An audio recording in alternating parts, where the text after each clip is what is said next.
Squad up, haters down, haters down. If you ain't about that life, don't come around, don't come around. Got the crowd, gone wild. Tell me what you know about that Memphis style.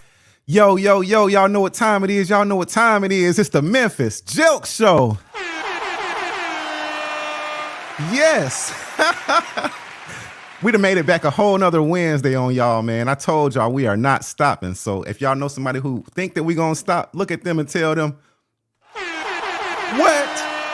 Ain't no way. That's Memphis Jelks and we bringing y'all the best, nothing but the best, man. Nothing but the best guests, you know what I'm saying? Nothing but the best content to watch, you know what I'm saying? I mean, the whole nine, man. And while I'm speaking of I gotta bring them on. You know how we do it, a little something like this. Drums, please. Oh, we back, baby. Oh, back in the building. Man, it feels good. How many weeks has this been? Man, it's only 1 week? No, I mean how many weeks have it been since we started? I'm gonna tell you something. That was crazy. When I was listening to you backstage, bro, I was like, we gotta keep up with the weeks we've been doing this show because I literally don't know. Oh my goodness, no. How long we been going though? We started when did we start? April, May? Man, I want to say we started January, but maybe we didn't really. January? Man, we got let's see.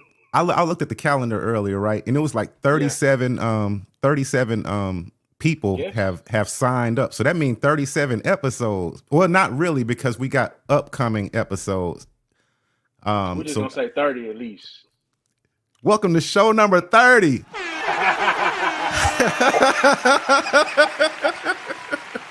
We'll take it. You know what I'm saying? We'll take it. We'll take it, man. Tonight, man, we got a super special guest, man. Super duper special. Some people can look at my shirt and it'll give it away.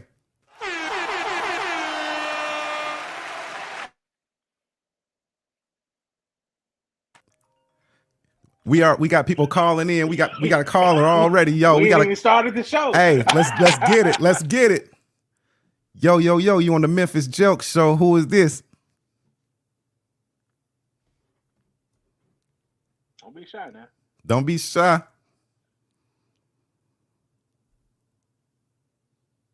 Maybe they call in prematurely, you know. Yeah. Maybe they got so excited about it being the 30th episode. Give us a call back. And let me make sure my iPods ain't hooked up.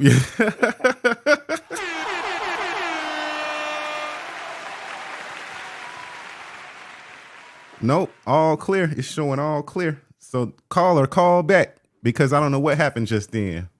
But anyway, man, tonight, y'all, we got a really, really special guest here tonight. Yes. Like I said, man, I just wanted to bring them on right now, but I gotta build up a little bit of tension first. Okay, we got a caller, y'all. Yo, you on the Memphis Jelks Show. Who it is?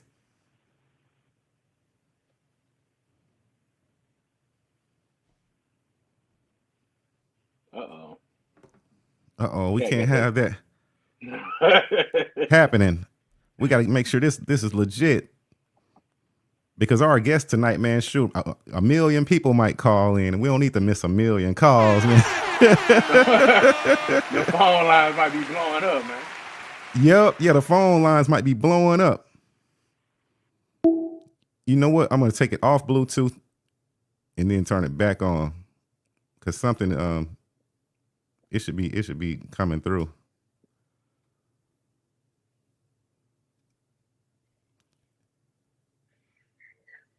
Ladies and gentlemen, y'all hold on 1 second. We got to get the phone lines open, man, because we want to hear from y'all.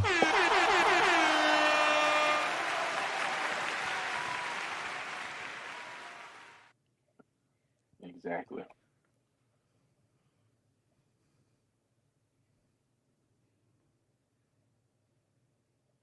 Man, I know I didn't make it to last week's show, but I did tune in and see a little bit of it, man. Y'all had a pretty good show last week, man. Man, I appreciate it so much, man. Thank you, man. We be trying. Yeah, we definitely be I had trying. to miss it.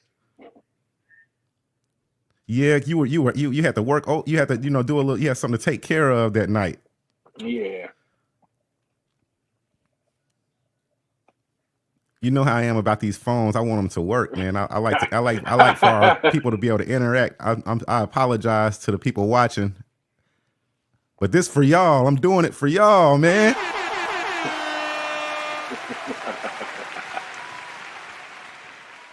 We're gonna take a quick commercial break and we'll be right back. See, listen, you want to tell you something else? This would be a good time for us to have a sponsor because then we can run the ad right now. Sure would, man. So sponsors, man, if y'all out there, man, holler at us ASAP. We'll get y'all. You know what I'm saying? Get y'all company on and popping, and just for a little bit of nothing. So we come back every week, so we're gonna promote you because we're here every week, man. We're gonna promote you because we're here every week, man. So, exactly. Y'all hit up Memphis Jelks, let them know so we can get your ad on the show. You know what I'm saying? Man, without further ado, man, I can't keep them. I can't hold. I ain't got the words for it. I can't keep them waiting. You know what I'm saying? Let them out, man. Let them out, man. Yeah, because I'm so excited, man, about our next guest, man. I'm gonna tell you first how I was introduced to him. So, like I've been making positive music like for years, right? Hold that thought. We getting prank phone call. Yo, you on the Memphis Jelks show. Who is this? This is Bettina. Hey, Bettina, how are you? Doing good. Doing good. Just wanted to kind of tell you I like your shirt. Thank you. I appreciate it, Bettina. And the phones are working. Thank you. Whoa, wait, man. Bettina, you just saved the day. Thank you so much. Because I was trying my best to get these phones on. I want people to be able to call and interact with Ladell, man, because his message is so strong. Oops, I just gave away his first name on accident. You did. Yeah. Bye. Oh, okay. Bye. Talk to you in a little bit. Call back. I will. Okay. You don't spill the beans. You don't spill the beans. Come on, man. Bring him out now, man. You don't spill the beans. Might as well bring them on out, man. Here we go. Our special guest for tonight is none other than the CEO of Heal the Hood Foundation of Memphis. Drums, please. Give it up for Ladell Beamon. Oh, guys. Welcome to the Memphis Jelks Show. Man, welcome, bro, man. Thank you so much for joining us, man. This is such an honor, bro. Man, thank you guys for having me. It's like, I feel official now that I'm on the Memphis Jelks Show. So I'll just I made it. Well, we feel honored, man, and privileged to have you on, man. I know your time is like super like tied up. I know you always busy making positive impacts, making positive moves, helping people, you know what I'm saying, helping the youth, people, adults, like everybody. Like, man, I can't name it. There has to be over like hundreds of thousands of people, man, that you've helped, man, that I know of, that I've witnessed myself. Wow. Man, wow. Look, you just made me feel like this big. Thank you. It's labor of love, man. Labor of love, bro. I'm just telling the truth, man. So I was gonna give you like this big old grand opening, but everything, the phones start tripping, and then as soon as I did get it right, we found out that the phones actually work. And then said, man, let's not prolong it anymore, man. Let's go on and bring them on. So welcome to the Memphis Jelks Show. Man, thank you, brother. Once again, man, I'm just excited. Good to meet you too, So this is cool. We got the brotherhood thing going on, so I'm excited. Yes, man, that's a blessing, man. So I was in the middle of telling the story of how we met, or how I had the honor of meeting you. Was I was making positive music and stuff, and and it ended up landing on 98.1 with Drake and Zeke Yeah. in the morning. And I noticed that whenever they played they ended up playing my song on the radio, and then when it went off, they were like, "We got to introduce him to Ladell Beamon." I was thinking, who is Ladell Beamon? You know, he must be a positive person too.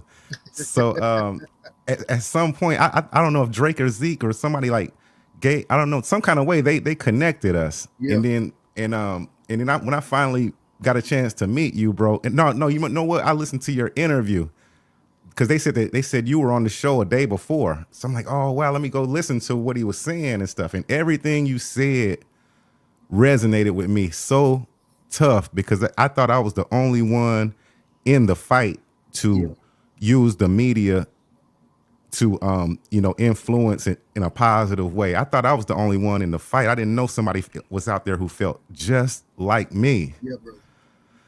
And it was just an honor when I met you. And then when I met you, it was a million views. Like, you had a whole organization of like-minded thinkers, and I just felt right at home. Y'all brought me in like family. I was just like, wow, I can't believe this. Heal the Hood Foundation. So for those of the people out there who don't know what Heal the Hood Foundation of Memphis is, can you give them like a briefing on it? Yeah, with us, I got to do the disclaimer, because whenever we say hood, especially, the different audiences, people get nervous, but, hood is a suffix at the end of words like brotherhood, motherhood, fatherhood, priesthood. Everybody has a hood. And so what we do is we basically use the arts to be able to heal broken places in our lives. A lot of times the entertainment industry is so full of negativity and giving all these mixed messages out here. And we just want to really be able to give kids, young people, adults an opportunity to hear something different that's life-changing. And so we do a lot, from tours to music to movies, you name it. That's what we're in. Anything that we can use our artistry, even comic books, to be able to reach young people and people where they are and take them somewhere different. So that's what we do in a nutshell. Heal the Hood Foundation of Memphis. Yeah.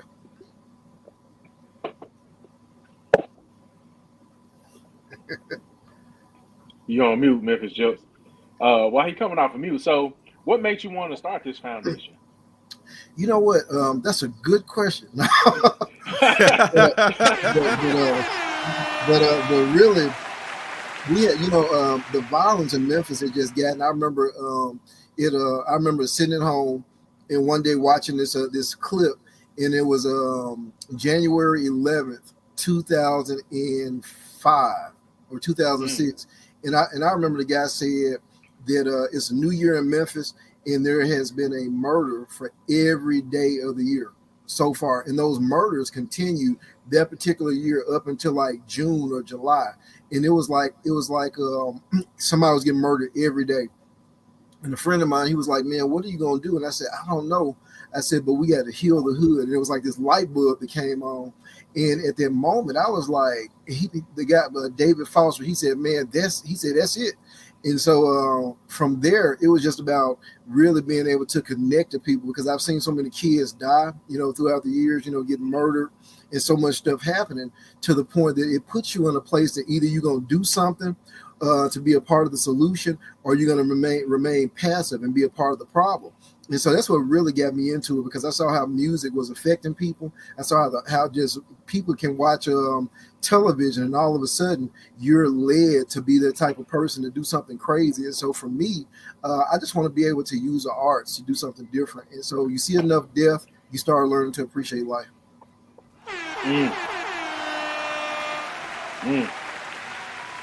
Interesting. I read somewhere that like you had saw a movie, and then it was kind of like it kind of hit you after you left the movie theater that that the media is using images and music, just entertainment in a negative way. Yeah. And then that's kind of one of the things that kind of led you to wanting to start Heal the Hood also. It's absolutely. I went into the movie theater and Memphis Jokes, you doing your research. I went into the movie theater, man, and I was in there and I saw the movie Set It Off. And I know for a lot of people, like, it's a great movie, but I left that night, feeling some type of way. And I didn't know, I was so disturbed, and I kept telling people, I was like, man, what you think about the movie? And everybody was like, it was great. And I said, but I don't know why I keep feeling this way. And lo and behold, about 3 months later, female bank robberies had increased all over the nation. It was women robbing banks left and right. And when that happened, I realized, I said, wow. I said, so we can popularize something, put it on the screen or put it on television, put it in music, and all of a sudden, when we make it popular, people want to start doing it. And so that really hit me, and it really was an eye opener. And I just started looking at how can we be a part of the solution instead of a part of the problem. And that's what got me. If I'm gonna do something, let me do something to be a part of a legacy. So that was it.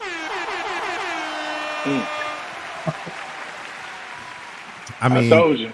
Wow, man. I mean, like I couldn't believe, I didn't know what I was in for when I first met you, but I remember coming to the Hickory Hill Mall area. Yeah.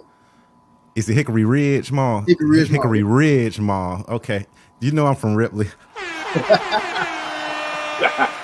Yeah. But so I came to the first, I came to the first, it was like a wake up tour, one of the wake up tour rehearsals. And and I was just blown away by the professionalism and everything. And then what really got me is the prayer.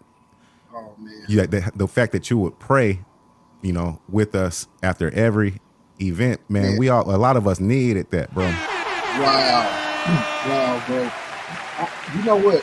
I remember the crazy thing is that we record. I almost want to say we recorded 2 songs with you. You were on one of those songs because it was just. I remember, man. And as a matter of fact, I want to say, I think it was like when we recorded those records. It was like I don't even know what those records are right now. I wish I knew somebody who had those records because it was so powerful. We just sat around and came up with a track, and then all of a sudden you guys put your voices on there.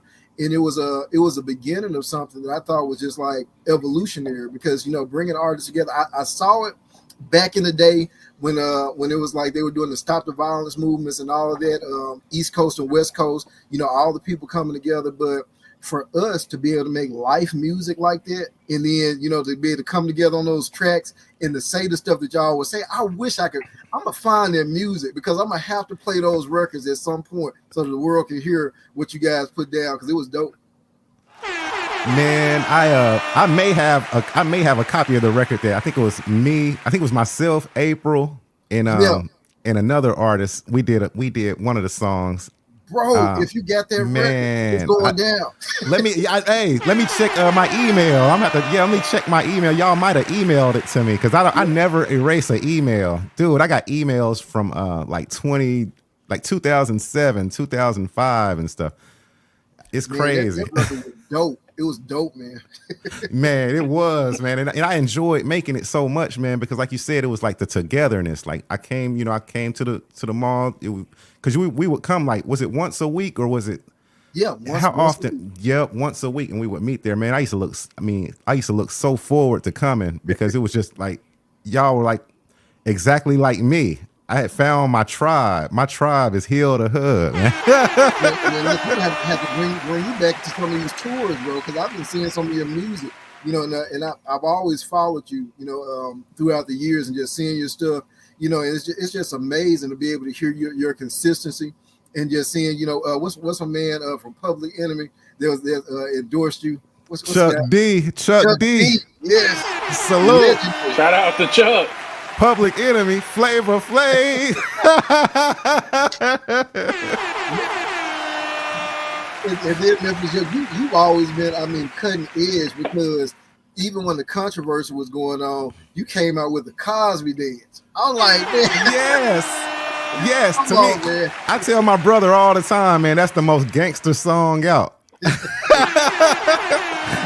like, why? I'm like, because you're not supposed to do that. You're supposed to jump on the bandwagon and down them. You know what I mean? So to be able to step up and stand up and make something like that, hey, that's gangster.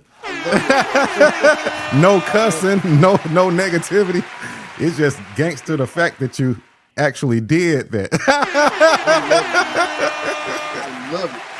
And not saying gangster in like glorifying gangsters or nothing like that. I just meant like, power move. Yeah, hip hop wise, like, yeah. But man, oh shoot, man, I appreciate that, man. And I be following y'all too. Like anything that I can do to support, I be following you too. Like, I saw that y'all just recently had the celebrity basketball event recently. Can you talk about that a little bit? You know what? We've been doing it for so many years, and I know the thing about it is, and I'll take you back and bring you forward real quick. When we first started, the team was just really, grabbing people. I remember the very first celebrity basketball game we did. Master P came with Silk the Shocker. It was Romeo. And it was like all these different people. Anthony Hardaway, Miss Natasha Hill, she had brought in Todd Day. It was so many people. Percy Town, so many different people that came out to that first one. And from then, it just started a trajectory of really being able to mix artists that could really play ball with just people that were really professional ball players. And so the whole thing was about hooping for a cause. Bringing out the community and having a good time without anybody having to worry about their car being stolen when they went outside or somebody getting shot or negativity happening. And so from that, we ended up adding Drama Boy, Kia Shine, and just so many different people. Trevor Jackson, who is now on Grownish, who played Superfly. Jacob Lattimore came out. It's been so many different. It's probably somebody that Tank, R&B recording artist Tank. Wow. Sammy played, and it's like, for me, it's like being from South Memphis and being a man who could have been caught up in everything else that was going on, but at the same time turning into that guy who can have an opportunity to sit down with the kids, which is my main fan base. I'm a huge fan of the kids. Bettina just said in the chat, Will Barton. Yeah, Will Barton was there. And Sammy, yeah. And to really be able to sit next to these guys and have real conversations and not fan out, but to really see they were concerned about the community and they wanted to lend their celebrity, it was amazing. And so we went from that to doing 2 games a year. And so now the second game that we ended up picking up is called Hoops for the Holidays. And so that's going to be coming up the second week in November. And so we'll get you guys the information because there is no telling who's going to show up on the roster for that. Hopefully I'll be a celebrity by the end because I want to get out there and show my skills a little bit. It's November 11th. It's what Bettina said. Thank you, Bettina. Yo, so let's get some of these comments, man. You got the comments lit up. Let's see. Butter MD, what's up? She said, Ladell Beamon.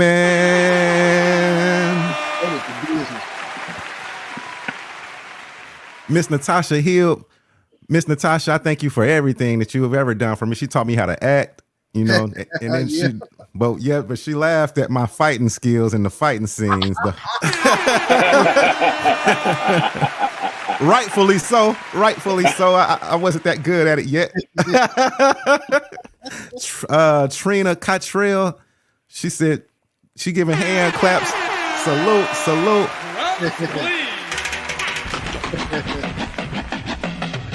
Butter MD said, yes, he's helped me a lot. Jay Hicks, we got Jay Hicks in the building. He said, the last event you threw was dope as hell. You're not supposed to say that word on here, Jay Hicks. But he said it was an eye-opener of the different variety of talents that dwell here. What event is Jay Hicks speaking about, Ladell? You know what? Shout out to Jay Hicks, because I've actually kind of been checking out listeners to some of his music as an artist. And we did the Legacy Pop-Up Summit. That's what we did. We did the Legacy Pop-Up Summit, and it's real cool. But we had Steve and Russell from the group Troop, Spread My Wings, Fly Away, that troop. Wow. the legend who's a Grammy Award winner who wrote for Chris Brown. He did Chris Brown's "Take You Down," and so he wrote for B2K, "Gats to Be." All those songs that's him. Whitney Houston, Jordan Sparks. He wrote "No Air" with Jordan Sparks and Chris Brown. I mean, just phenomenal artists. And the pop culture summit. The pop-up summit, the Legacy pop-up summit, was really about bringing artists together and creating a platform, because a lot of times people don't know the stuff in front of the mic, the talent, that's only 10% of it, but the business is 90% of it. So really understanding how to get your performance right, getting with performance rights organizations such as you got ASCAP, BMI, CSAC, just so many different things that you can really get your music out there. And a lot of artists just don't know that. And then they had an opportunity. We had what's called a playlist. And so you had some of the professionals like Isaac Daniels, so many different people that were there on that panel, Tony Dickerson, songwriters, all these different people, C-Dub, they were just listening to the artist's music. And so it was like a huge listening party at one point, and the audience had an opportunity to grade them and score them on their music. And so it was phenomenal to feel their energy. And so it's kind of like a huge listening party, one segment of it, then educational things about songwriting and artists being able to ask whatever question they want to. We even had an executive from Atlantic Records that was there. So it was dope. Whoa. Wow, man, that's a blessing, man. That's an honor. I feel a little jealous. I feel like, man, I wish I had known. Bro, that sounds amazing. I mean, literally sounds amazing. Like, just the craziest. I wouldn't say the craziest, but like just the opportunity, right? That's what you think about, like the opportunity to have all of those resources in front of people, right? That you can interact with to get like almost a firsthand understanding of how things work and how things go, man. That's amazing. Yeah. That's amazing. Yeah. Thank you, bro. And I think, making it available to people to where you really have an opportunity to interact with the stars. These are people that are legends. Stephen Russell, has, been in the presence remaking a lot of Michael Jackson tunes. He just did "Lady in My Life" and sound just like him. And I'm like, it's and their record is out now, but it's for me, the first pop-up summit we did, we actually had, and I'm gonna put this out here because we don't talk about it a lot, but the first summit we did, we had Christopher Williams that does "Don't Wake Me, I'm Dreaming." Y'all remember the song? Yep. He was actually he's a light-skinned guy in New Jack City that got stabbed in the hand. but just a phenomenal singer. And Christopher Williams was one of the first people that came in with us. Him and Carolyn. Let me see. What is Carolyn's last name? Carolyn Griffey, Dick Griffey's daughter from Solar Records.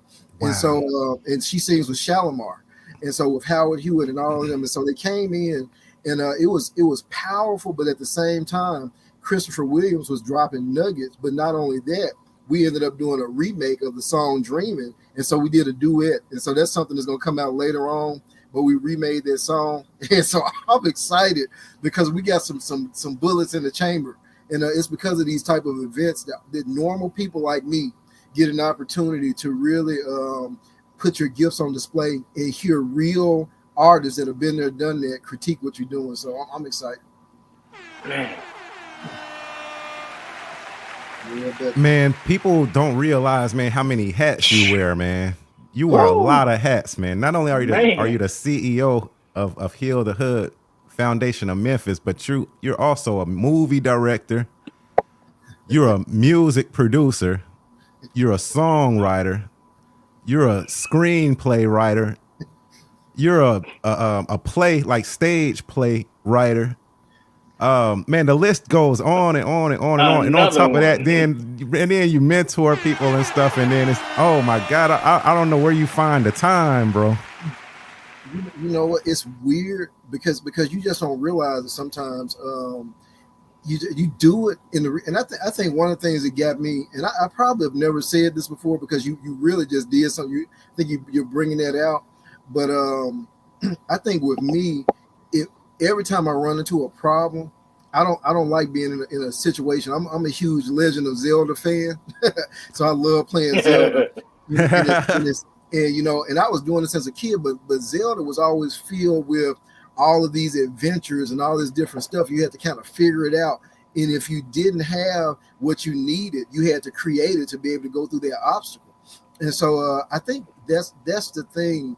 You know, music and the arts has always reached me in a real sensitive place. You know, I grew up in the church, singing and directing choirs, leading praise and worship.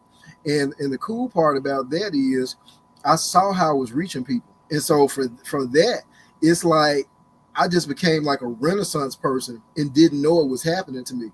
And so when I get asked the question, what else is it that you can't do? And I was like, I don't know. I don't think about it that way, but it's just like you just create because a problem exists, so a solution has to come from somewhere. That's phenomenal, bro, man. Bettina said you're also the author of children books and comic books also. Man, and I be complaining about my job. Goodness. Whoa. How do you, for the person that's out there, that's like, man, I got a lot of gifts, I got a lot of talents, but I don't know where to start. I don't know what to start with. What do you say to them? Because we just ran off a list of things that you have had success with and excelled in. But talk a little bit about how you manage all of those hats and how you came to the point to where you were like, yo, I'm just going to jump out there and do this, and we just going to see what's happening. That question right there. Now I've never been asked a question that silences me. but I'm gonna say this. You know, it's like I think that for me, and I'll tell anybody, I think the problem creates the opportunity. You know, the problem creates the opportunity, because what will end up happening. I didn't know that music was lacking something and it really needed something until, you know, I ran into a wall to where I was like, okay, I really don't want for about 5 years of my life, I didn't listen to any secular music. And you know, I went through this stage in life and I missed something, because when I met Master P, I didn't know any of his music but a song that I had heard when he was doing this video on Entertainment Tonight. And so the thing that got me, I ended up literally, we did the celebrity basketball game, and Master P had been watching us already because we were on wake up tours. We were already touring, and that's a whole nother thing. We were touring these schools and doing all of this different stuff with the musical gifts that we had. And from that, the celebrity basketball game was birthed, because it was like, how else can we get people together? And so really it's kind of like the talents, the problem brings out the talent. And so that's what did. And so we ended up movies. I'll give you another example, and I'll shut up after this. But when we're doing wake up tours, we take the skits and we're putting the skits inside of the music and all of this stuff. So it's 55 minutes of just amazing stuff being mashed together. But we were doing a wake up tour, and as soon as I got out the wake up tour, I went home, watched the news, and somebody had been killed, even though the skits were helping people in the schools. But I was like, God, we still got to be able to be in more places. And I don't know how. And I thought about it. I said, wait a minute, I'm a screenwriter. And so I started taking the skits and turning them into mini movies, because wherever we couldn't be physically, our movies could be. And so I was like, yes. And so it's like the solution keeps creating itself. And so you find out that the talents that you have in you, God has put them in you for that opportune time, right? So as soon as that time comes, you're prepared. You're not getting ready. You already ready, but you just didn't realize that gift was waiting to be activated. And the problem activates the solution. And so I just tell anybody, whatever opportunity happens, whatever's on the inside of you is going to crack it out of you. And that's what the Bible says. It says that God places these treasures in earthen vessels, and we're earthen vessels full of treasure, waiting for the right problem with the key to open up that solution. So I'm like, man, that's what was happening. And I encourage people to let your dilemma open up your probabilities. I'll say that. Well said, man. And I you, like that. not only do you say it like you, I mean, you put feet to the ground, boots to the ground. I mean, man, you know how they say, like, they say, like, kids look up to like rappers and people like that who come back to the neighborhood and pass out turkeys and stuff. Yeah. Man, I done passed out thousands of turkeys with this man. Man, I remember. I still got the pictures.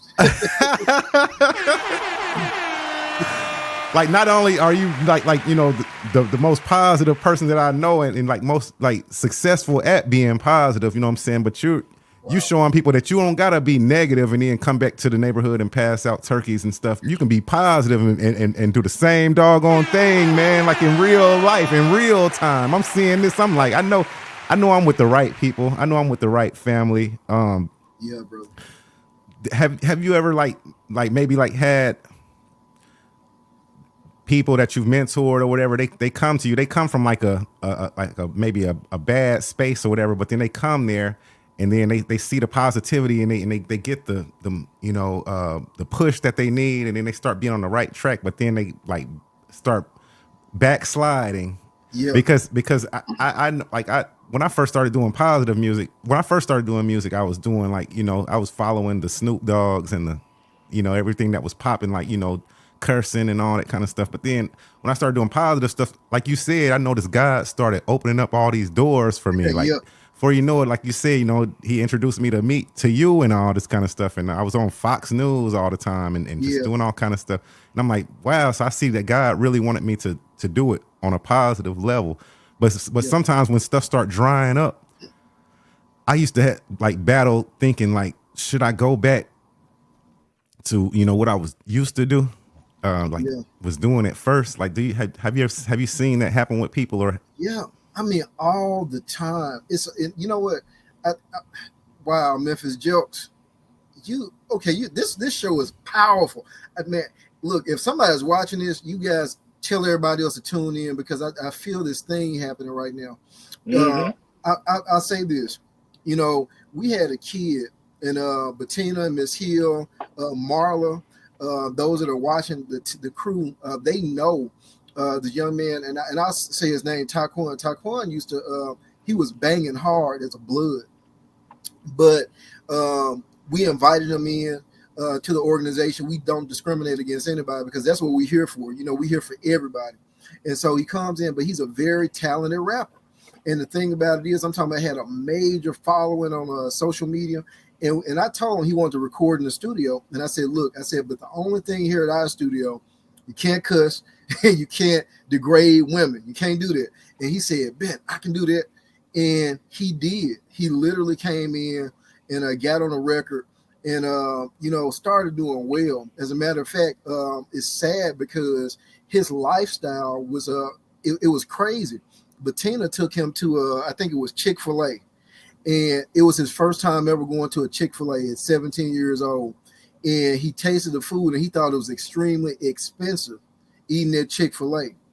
And it was like, it's like you're working so hard to bring these kids or bring these young people or bring anybody to a whole nother level of understanding that there's a different path for you.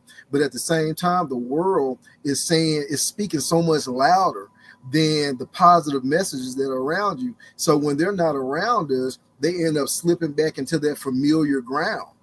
And that's the thing that I look at with so many people. It's like association brings about assimilation. You will end up, if you don't change your circle, you will become that circle, or you will be encaged inside of that circle.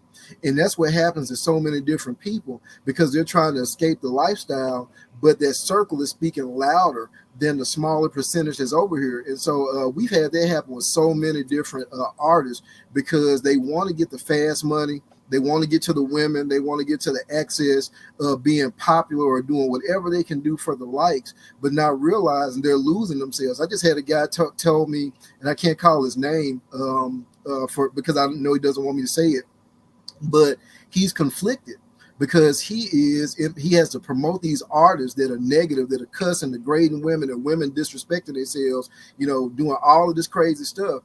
And at the end of the day, it's like he makes money off of it, but he's like, I'm feeding my family, but I really don't want to do this. And so I think a lot of people are torn, but Memphis Jelks said, oh, we just got to show them something different that works, that's relevant, so that people can find peace within themselves instead of chaos outside of themselves. And so I just think it's really Yeah, you know. I'm sorry, I didn't mean to cut you off, Ladell. That point was just so powerful. I had to hit the button. My bad, man. oh, man. Man, you know that was a powerful statement, and I tell people all the time, it's easy when you're around a group of people who are going the direction you want to go, but it becomes difficult when you're by yourself. You know what I'm saying? It's easy to fight the devil when you got the saints around you, Yeah. but when you're at home by yourself, it's a little bit harder. And so I think what people miss out on is sometimes you have to invest in yourself. You have to begin to fight for yourself. You have to begin to want it for yourself. And as you begin to fight and want it for yourself, it will shift your trajectory. Because the reality is the money is feeding his family, but it's not feeding his soul. Come on. And so what happens is like it's doing what it's supposed to do, but it's not feeding his soul. And so and I'll just take it here. When God begins to shift you, that's when things start changing. And so you become conflicted. The Bible says you can't serve two masters. You either hate the one and love the other. Yes, so sir. you can't straddle the fence. Yes. And so at some point you just have to make your mind up to be on one side or the other. And it don't matter what you pick. It matters, but it don't matter what you pick. But you have to decide, because you'll be torn in between the two. And so when you get there, and you're right, these platforms, this conversation is for those people who are right there on the cusp. And it's like, yo, my soul, my spirit does not feel right with the pathway, but I just don't know how to figure it out.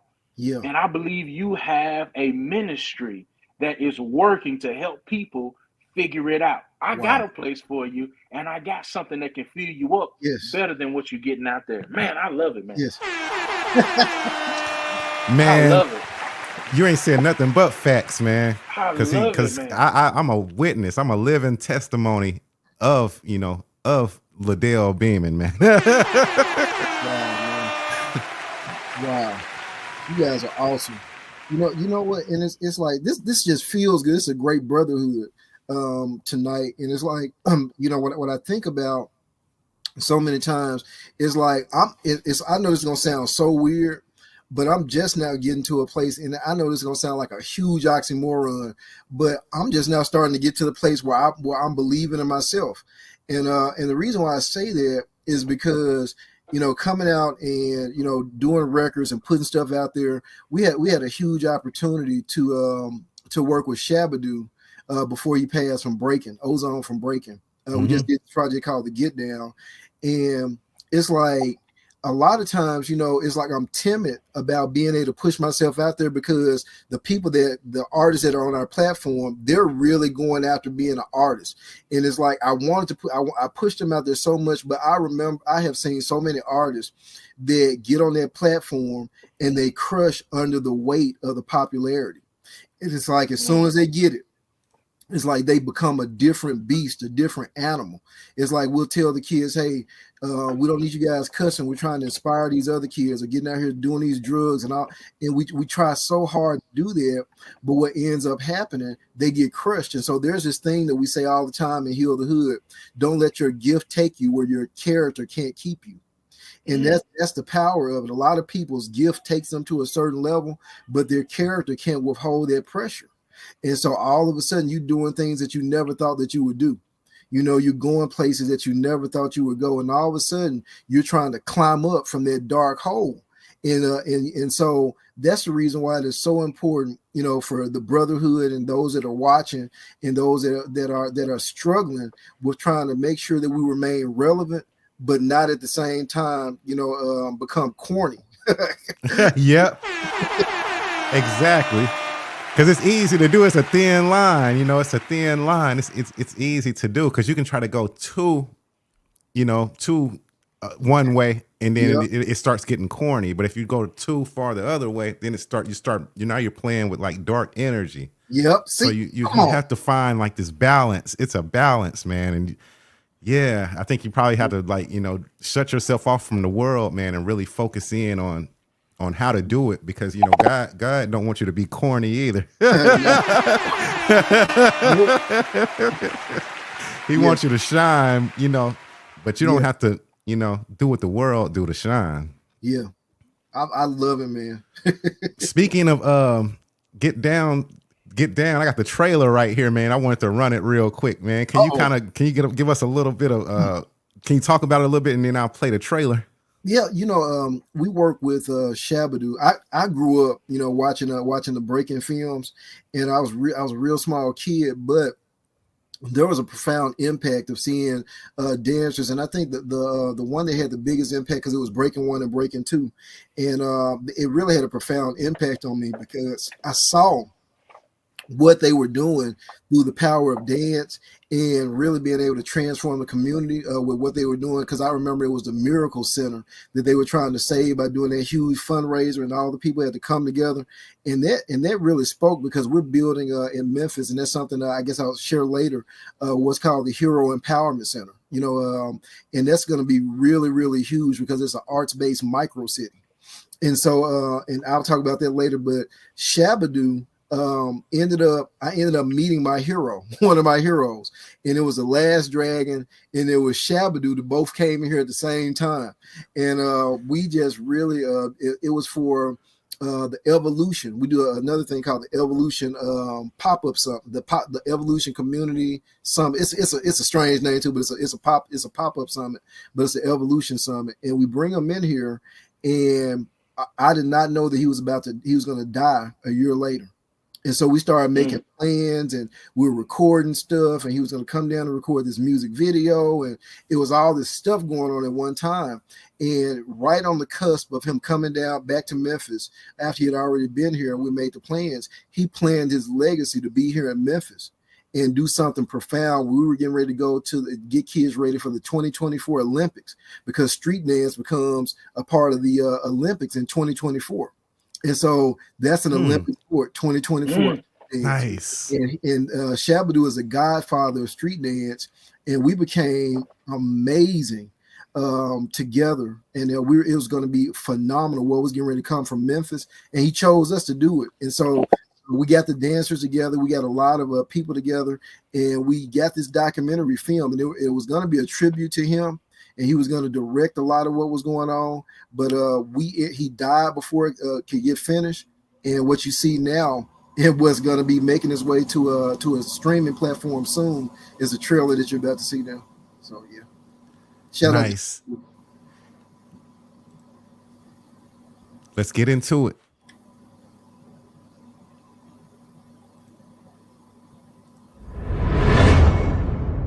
First of all, I think that our greatest resources in this world is our elderly and our youth. Why was this special for both of you as well? Well, first of all, Ladell was wonderful in getting us out here. I've heard a lot of things about the crime that's going on and the gangs. And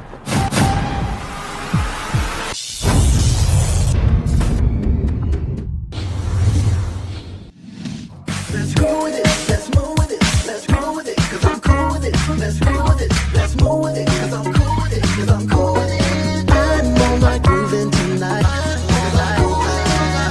on my grooving tonight vibe. I'm the old South Street guy, got passed to the new cat, new energy, but I gotta give him the heart and soul of what hip hop was, you know what I'm saying? Because it kind of lost its way in some ways, so there's a lot of great talent. But what I was saying to the kids the other day is like, the difference is, we even when it comes to talent. Y'all talented too. But it's the message, bro. Yeah. What you singing about? What you singing for? Yeah. What's the purpose? This is different. If your purpose is to get a car, that ain't gonna last long.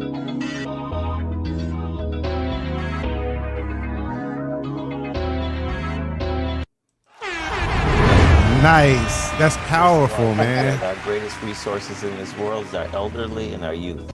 That is powerful, man. I can't wait till that comes out, man.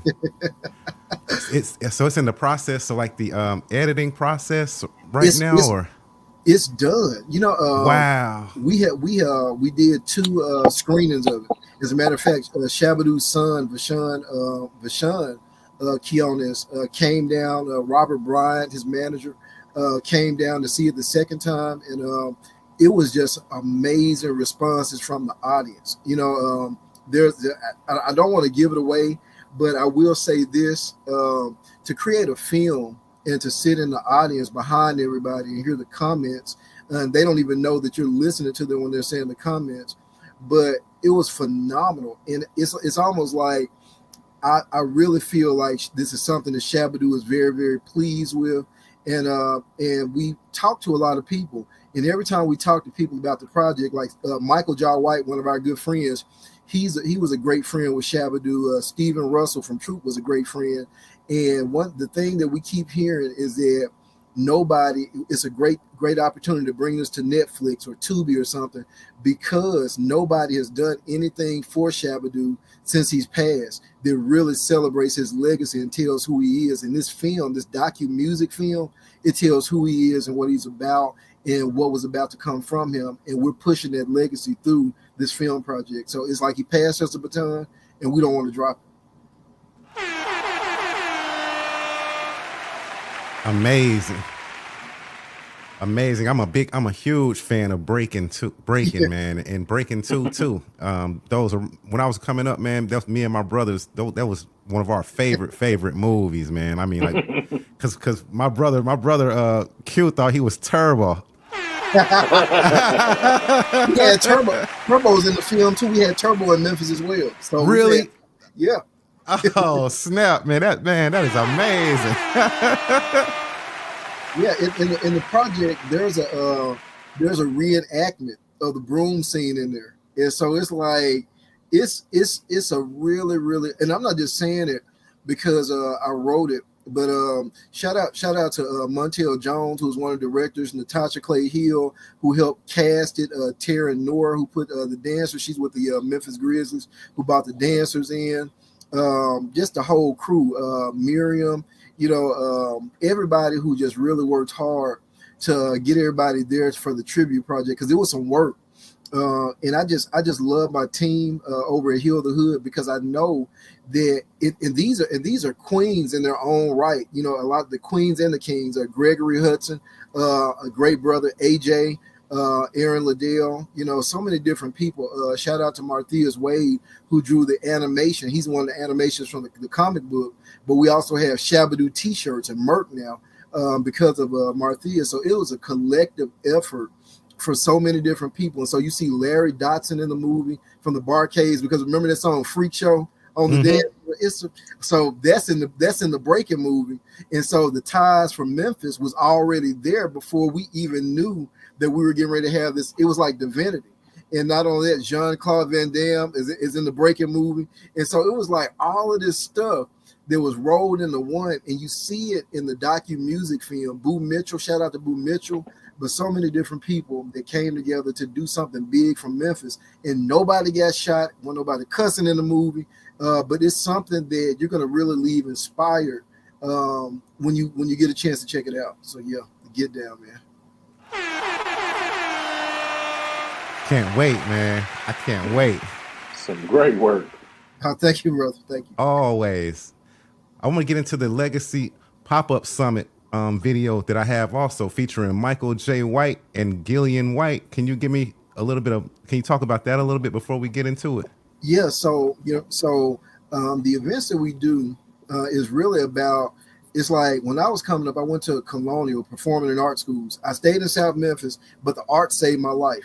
And so putting a clarinet in my hand was my passport from South Memphis, or the inner city, to seeing the creative and performing art side. So it saved my life.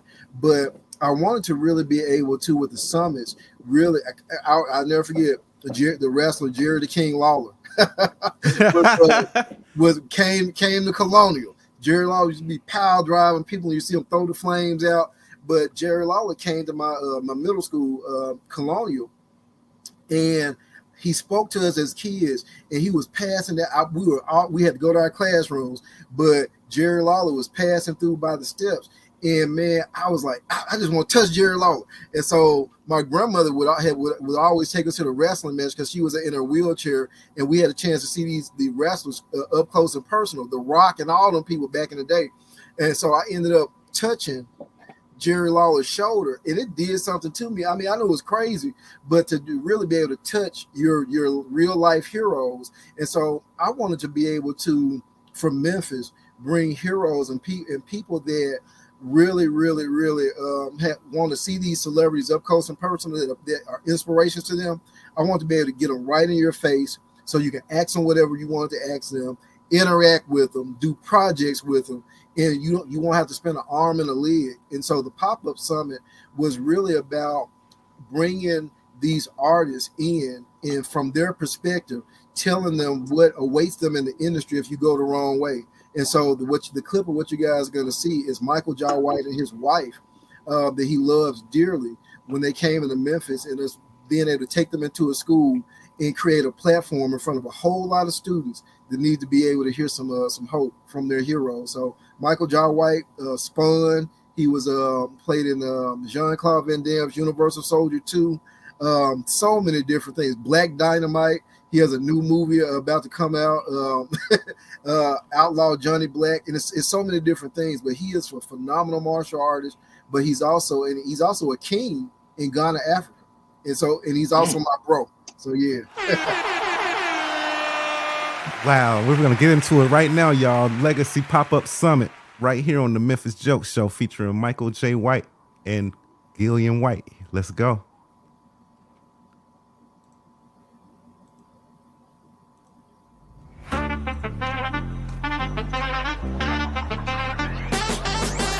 So what we have is called the Legacy Pop-Up Summit. And what we do with the Legacy Pop-Up Summit is basically we're commanding that the narrative be changed as far as what's happening with our young people. And so one of the things that we do is that we bring a lot of icons that are in that we grew up on, people that were positive, that were really trying to make an impact, and they just want to come back and give back to the community. So it's about connecting young people to their destinies by using the arts to cure what's going on in the culture. We were young at a time, and I know myself, there were not a lot of positive role models in my world.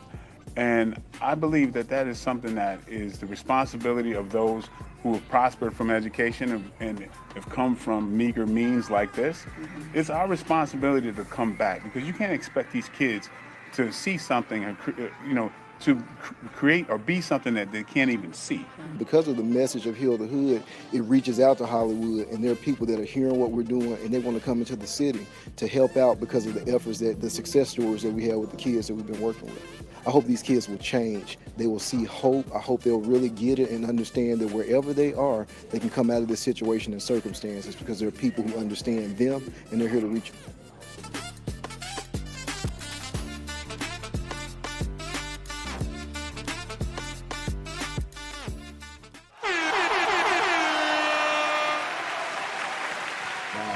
Man, that is amazing, man. Have you thought about have you ever thought about expanding? I think every city need a Heal the Hood Foundation, man. I do, because we didn't have that growing up, and then I be hearing so many bad things happening in my hometown that I came up in. Like them shooting each other and gang violence and all that kind of stuff. Man, I'm like, we need a program like Heal the Hood.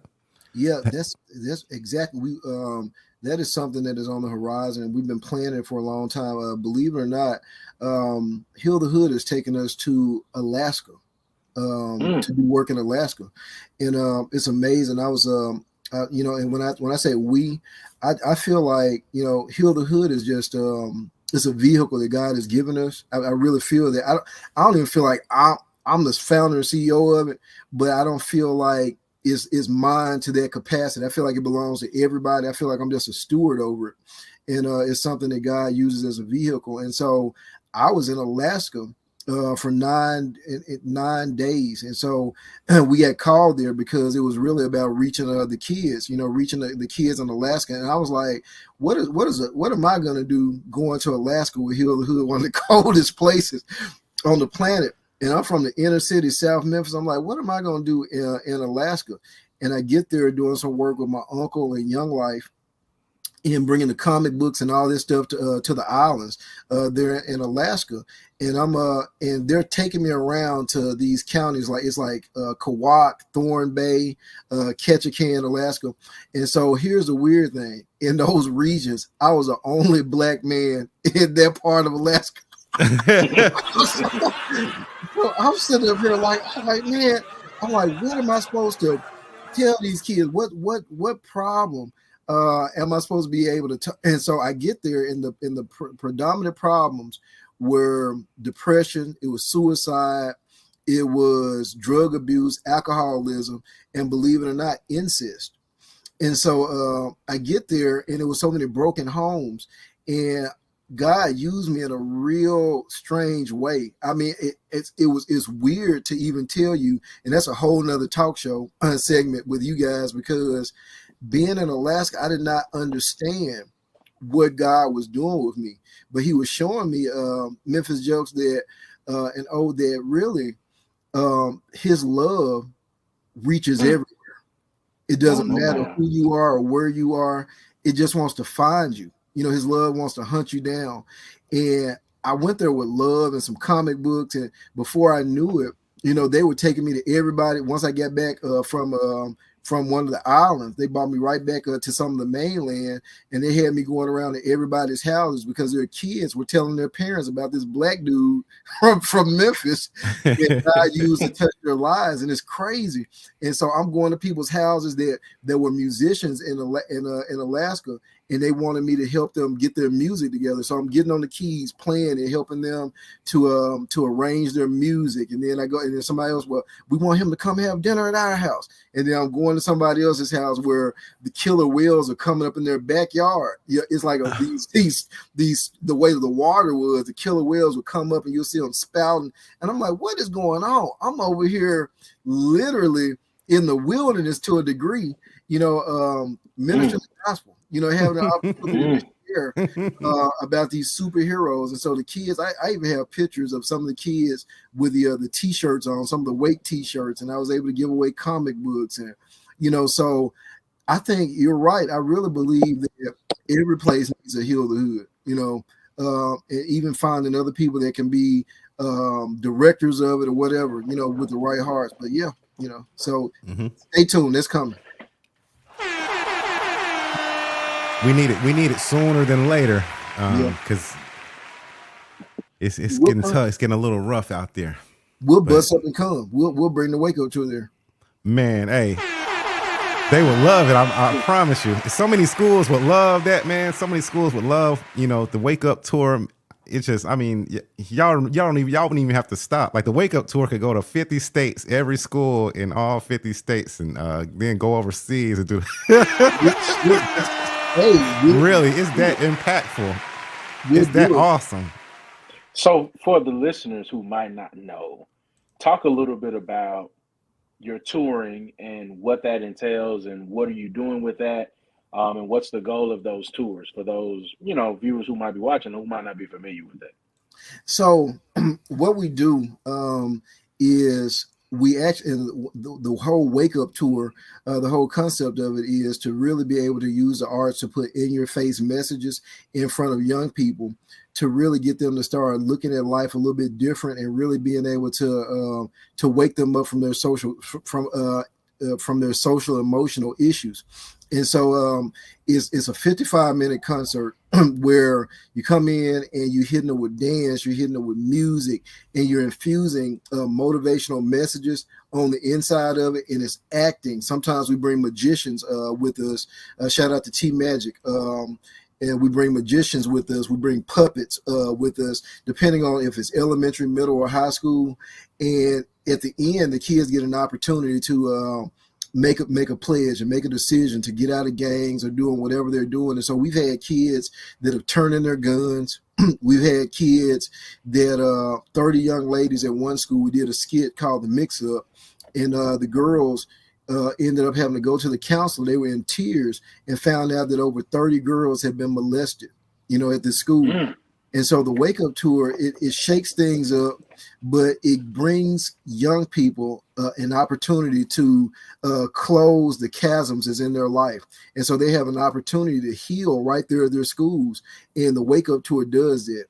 It's high energy, but at the end of the day, it gives you an opportunity to transform. If something is happening in your life, or you had a wall up where you couldn't talk to somebody, at the end of their tour, you feel like you can talk to somebody. And we're giving away money. We even go as far as to get the teachers involved.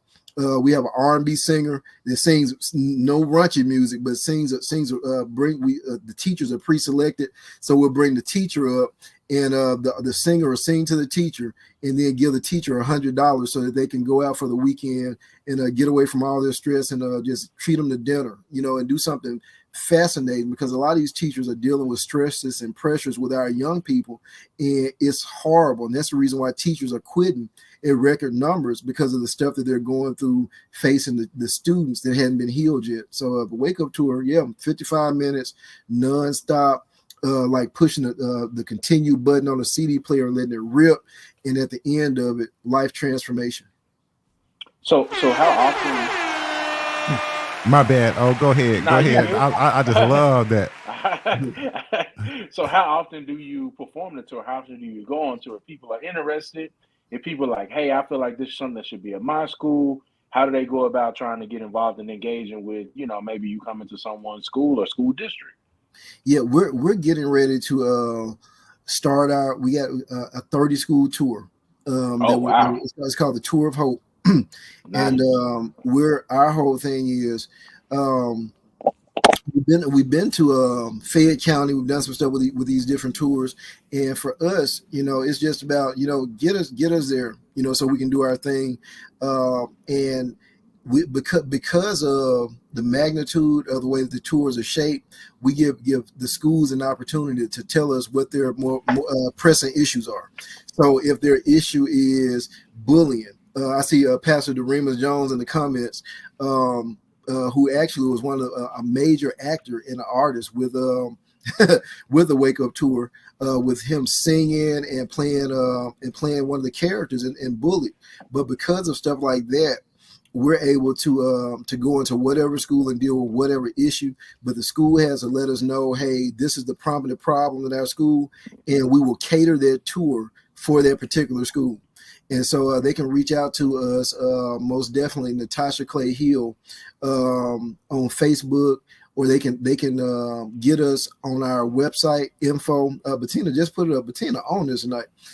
Info at hthmemphis.org to hit us up there. You can email us or go to our website at hthmemphis.org, hthmemphis.org, and we will bring this tour to wherever it is needed. And that's just our heart. That's our heart. Nice.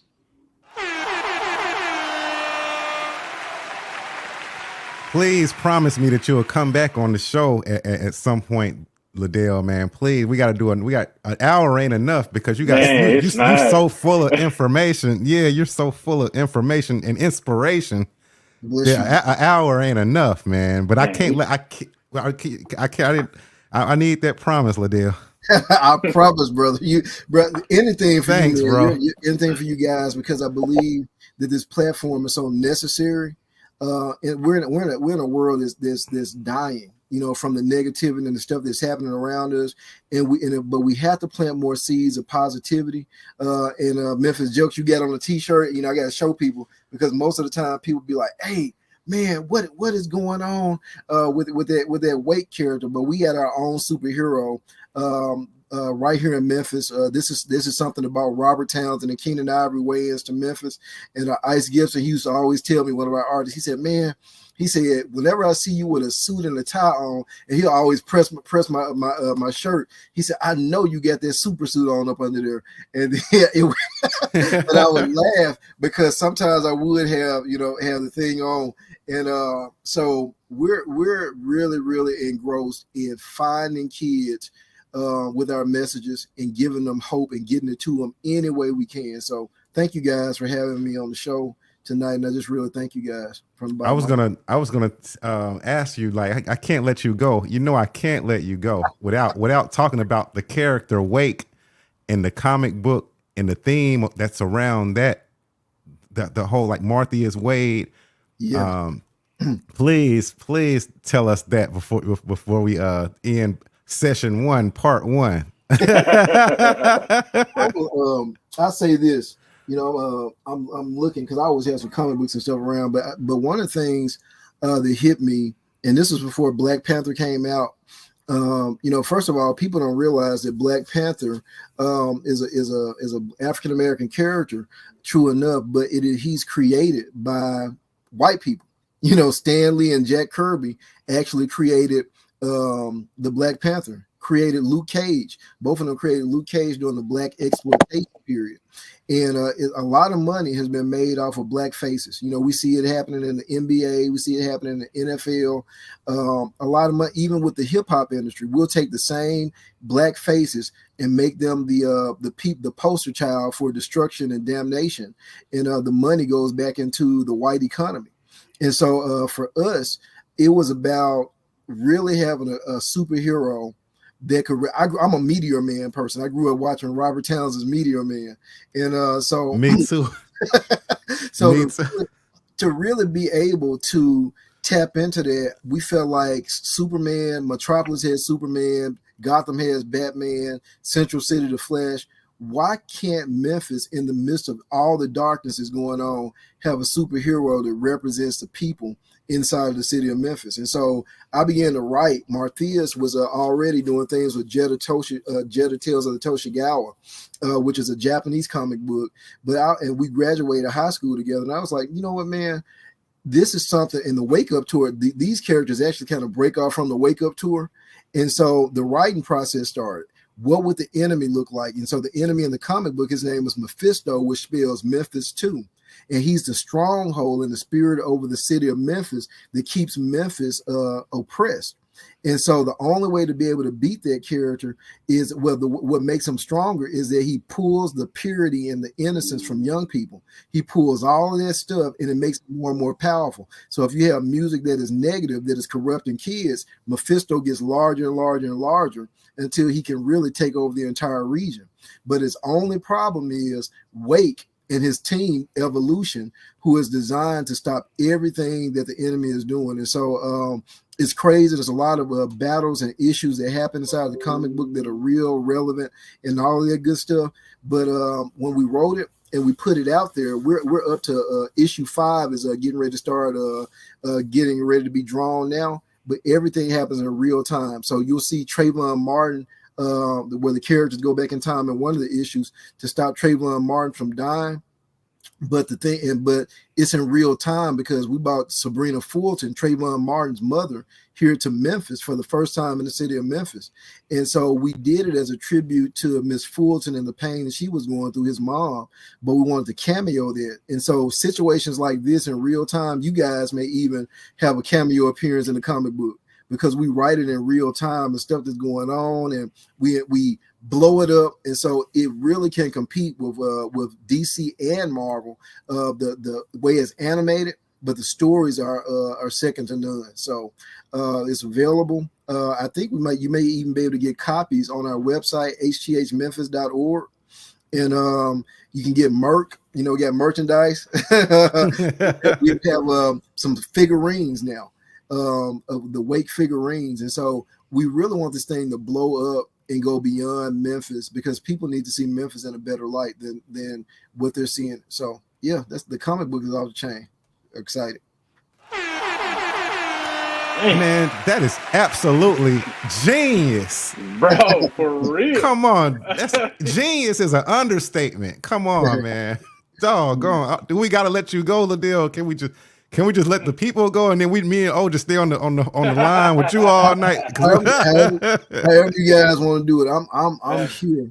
I'm here for it. Man, thank you so much, man. The phone lines are open too, y'all. 901-410-0123. If y'all want to call in and holler at Ladell, or just holler at the show.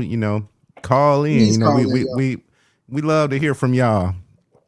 But Yeah, man, that is absolutely genius.